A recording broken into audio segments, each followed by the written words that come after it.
Bueno, pues vamos a hablar un poco sobre el tratamiento de una fractura que realmente pues es de un grado de dificultad importante, como es la fractura del calcáneo y que como vamos a ver, pues aún hay todavía situaciones que nos pueden llevar a complicaciones.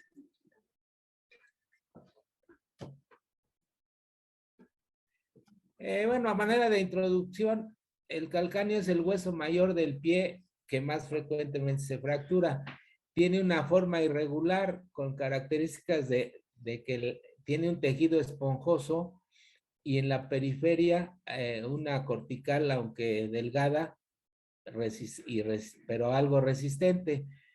La fractura, por lo tanto, produce gran deformación. El 75% de estas son articulares y esto nos lleva a que la reconstrucción tenga un grado de dificultad importante. En cuanto a la etiología, pues es una fuerza axial directa sobre el calcáneo por caídas de altura de pie o en ocasiones por accidentes automovilísticos. La mayor frecuencia, por lo tanto, es en el sexo masculino, generalmente entre 30 y 50 años, que es la edad productiva.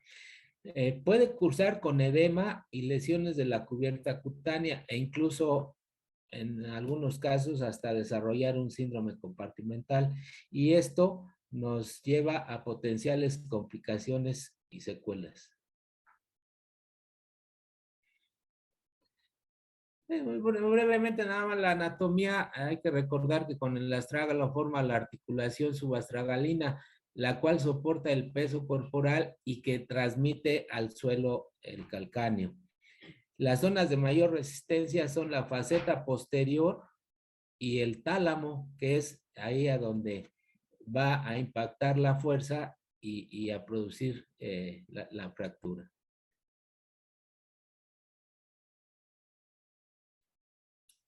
Un aspecto de la biomecánica es que el calcáneo actúa como tensor del sistema aquileo-taloplantar, que es fundamental para la marcha.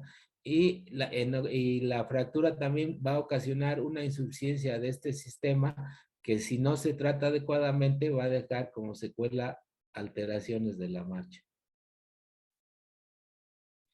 Los ángulos típicos de referencia para medir de alguna manera la fractura es el ángulo de Beller, que va siguiendo el borde posterior, el borde de la faceta de la tuberosidad posterior, con otro que va del borde de la tuberosidad posterior al vértice anterior del calcáneo y debe de medir de 20 a 40 grados. Cuando se produce la fractura, este ángulo va a disminuir. El otro ángulo es el ángulo de Guisane, que es de 130 a 145 grados, que sigue la superficie de la faceta posterior y se dirige después hacia el borde anterior del calcáneo. También este va generalmente a reducirse por la impactación de la faceta articular. Por lo tanto, la fractura va a alterar también la relación de los ejes astrágalo-escafoideo y calcáneo-cuboideo, que en este caso van a converger, pero dado que la lesión va a producir depresión, acortamiento y ensanchamiento lateral del calcáneo, como vemos aquí, incluso un pie plano, pues va a hacer que en este caso sigan un paralelismo que no es el adecuado. Esto va a ocasionar una disfunción de la articulación subastragalina y secundariamente pues evolucionar a una artrosis. El diagnóstico por la imagen, pues las placas radiográficas generalmente se pueden tomar laterales, oblicuas y esta tangencial o de Harris, que nos da ciertos aspectos de la fractura, pero el estándar de oro pues es la tomografía, en la cual vamos a ver en diferentes cortes y planos realmente todas las características de la fractura y sobre todo contando ahora con la reconstrucción tridimensional, nos va a permitir conocer lo que se denominaría el patrón de la fractura. Una clasificación que está en relación al tratamiento es la clasificación tomográfica de Sanders, en la cual se utilizan tomografía coronal y sagital. Esta clasificación indica 3 líneas de fractura A, B y C, la cual va a determinar 3 columnas, lateral, medial, lateral, central y medial, y la del sustentáculo. Y aquí esta clasificación nos da 4 grados. El tipo 1 es cuando la fractura no es desplazada a través de cualquier trazo. El tipo 2 es cuando hay 2 fragmentos y las líneas de fractura pueden ser A, B o C. En cualquiera de las líneas puede estar la fractura. La tipo 3 son 3 fragmentos y ya hay combinación de las líneas de fractura. Puede ser AB, AB, BC o incluso AC. Y el tipo 4, pues realmente ya hay una desorganización y una conminución importante. Por eso es un esquema que ejemplifica. Aquí tenemos 2 líneas de fractura. Por lo tanto, sería un tipo 3, que sería AC. Es un ejemplo para más o menos tratar de entender la clasificación.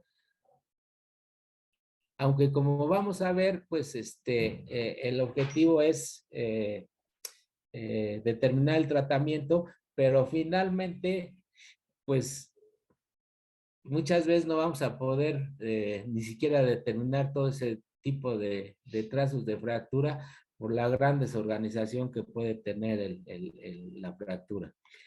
Las de tipo 1 serían sin desplazamiento, pues el tratamiento sería conservador a través de una inmovilización. En cambio, la tipo 4, que es con minuta y prácticamente una desorganización, pues finalmente se tendría que hacer una artrodes. Puede ser primaria o diferida, como vamos a ver un poco más adelante. En cambio, el tipo 2 y 3 sí se recomienda una reconstrucción quirúrgica con el objeto de restaurar la altura del hueso, la congruencia de la articulación subastragalina y también corregir la expansión lateral para evitar posteriormente secuelas de funcionamiento. En cuanto al tratamiento quirúrgico, como antecedente tenemos la técnica de Essex-Lopresti, que fue publicada en 1952, que consistía en la reducción percutánea a través de la tuberosidad mayor con 2 clavos de Steinman y hacer una palanca para tratar de levantar la parte del tálamo y de la articulación, de la faceta articular, e incluir esto en un yeso. Pues se usó, todavía me tocó en los inicios de nuestro trabajo llegar a hacer alguna técnica de estas. Posteriormente ya se pasó a la reducción abierta y fijación interna con placas. Inicialmente se utilizaron unas placas cervicales que se adaptaron al calcáneo, porque en tiempos anteriores no había implantes especializados para el pie, entonces había a veces que adaptar alguno de los existentes. Posteriormente ya aparecieron las placas especializadas de la AO y ya con una forma que diera mayor apoyo a la reconstrucción del hueso. También se ha mencionado el uso de fijadores externos, pues sobre todo en fracturas expuestas, en los cuales pues en casos a lo mejor escasos se han llegado a utilizar.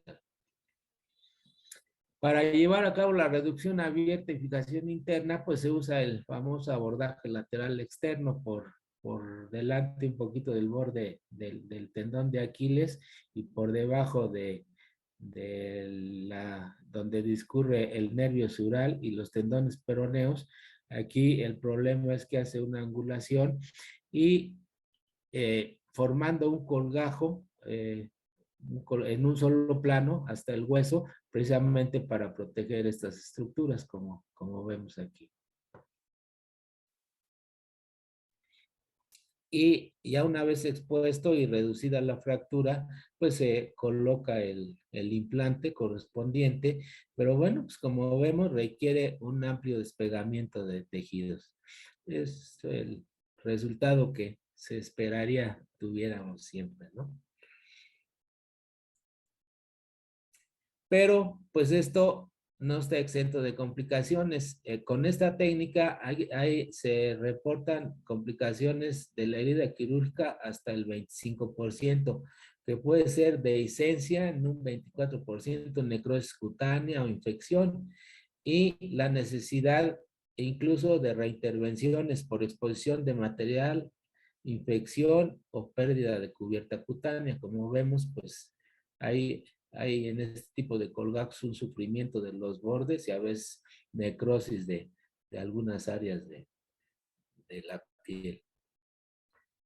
En otros casos más severos, pues la presencia de infección, exposición del implante, osteitis, que requieren pues tratamiento de los tejidos blandos, incluso procedimientos reconstructivos, retirar el implante, tratar los tejidos blandos y hasta procedimientos reconstructivos como colgajos de acuerdo a la severidad del daño de los tejidos blandos.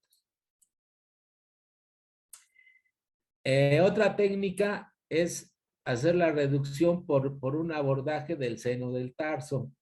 Para esto, bueno, se recomienda utilizar un arco en C. Vamos a necesitar 1 o 2 tornillos de Shanks, clavillos Kirchner y pues si se cuenta, tornillos canulados.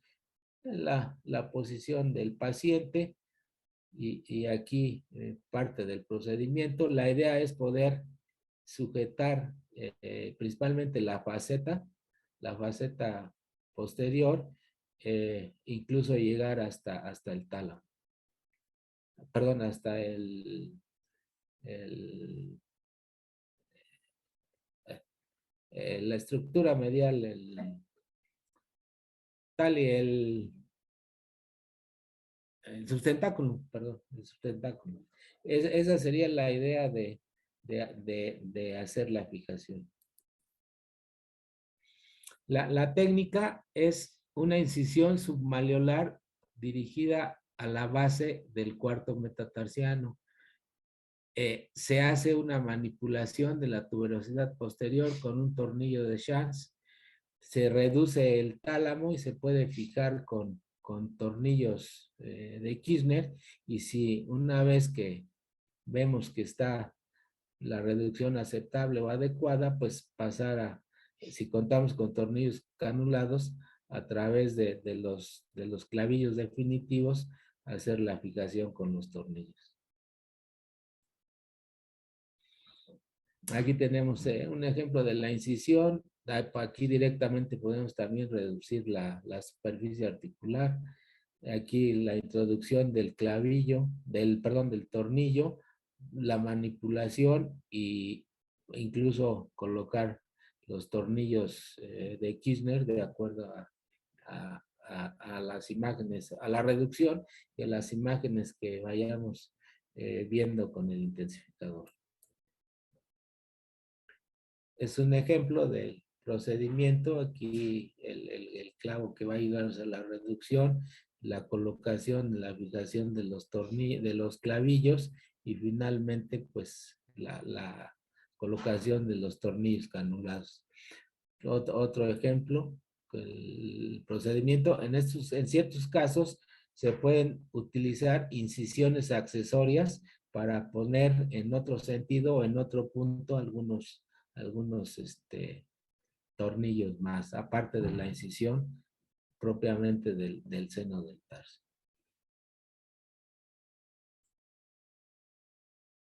Es un caso clínico, aquí pues se observa el resultado inicial y acá pues ya la etapa de consolidación. Aquí se observa pues el sitio de la incisión.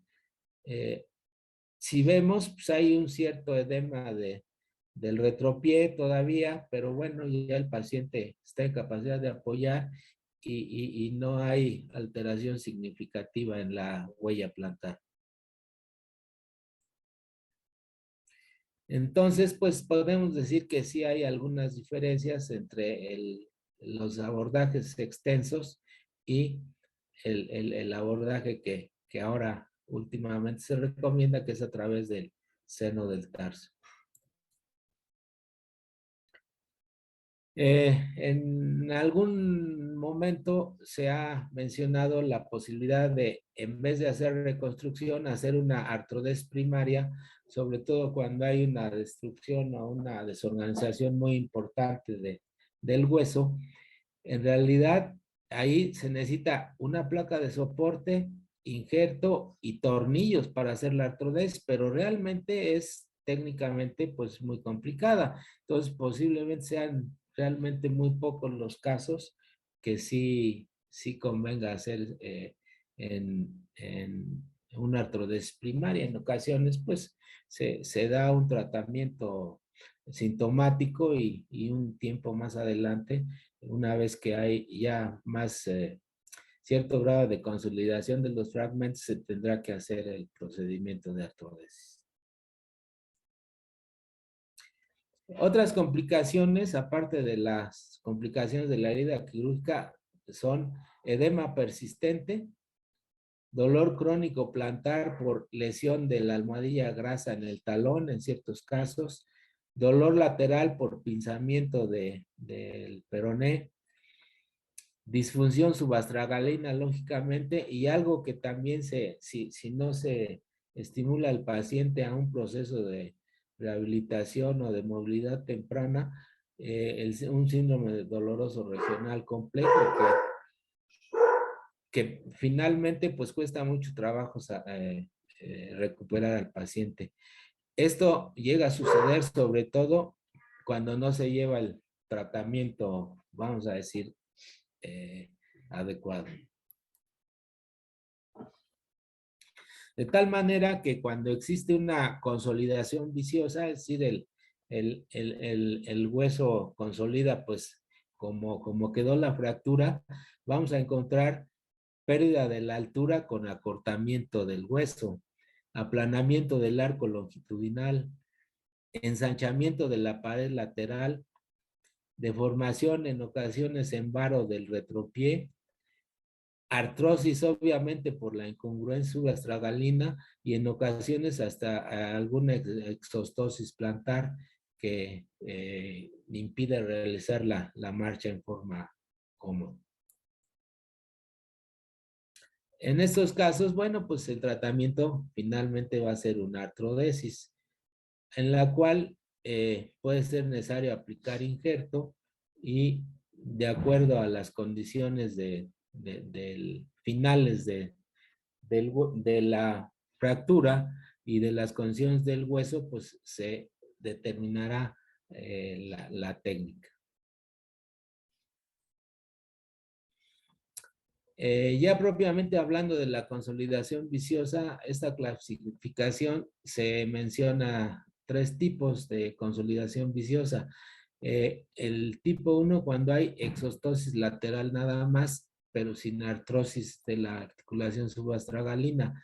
En este caso, si hay sintomatología y hay dolor, el tratamiento sería la resección de la pared lateral, aquí. En caso del tipo 2, cuando hay exostosis más artrosis, el tratamiento sería resección de la pared lateral y artrodesis de la articulación subastragalina. Y en el tipo 3, donde además de la exostosis de la pared lateral, la artrosis, hay alguna deformidad del calcáneo de más de 10 grados, pues también hay que hacer resección de la pared, artrodesis, subastragalina, y en algunos casos se ha hecho hasta alguna osteotomía valguizante para alinear un poco más el calcáneo. Tenemos aquí situaciones de consolidaciones inadecuadas que pueden requerir alguno de estos procedimientos. Aquí tenemos el manejo de la exosteotomía lateral, la cual va a corregir el pinzamiento lateral de los peroneos y del nervio sural, que eso da mucha sintomatología. A través de una incisión en la parte posterior se va a hacer la resección de la pared lateral y la artrodesis con tornillos. En caso de que queramos darle altura, la resección se puede acompañar con una artrodesis de distracción aquí, a través también de esta incisión, colocando un injerto tricortical de la cresta en forma de rebanada de pastel para lograr levantar la posición del astrágalo y mejorar la funcionalidad. Existen nuevos implantes, ya considerando que se empieza a hacer más el abordaje del seno del tarso, pues de diferentes formas de acuerdo a la característica de la fractura, para fijación percutánea, incluso autobloqueantes, y bueno, todos estos se considera que se pueden colocar no solo tornillos, sino a través de la incisión del seno del tarso, este tipo de implantes y hacer las fijaciones.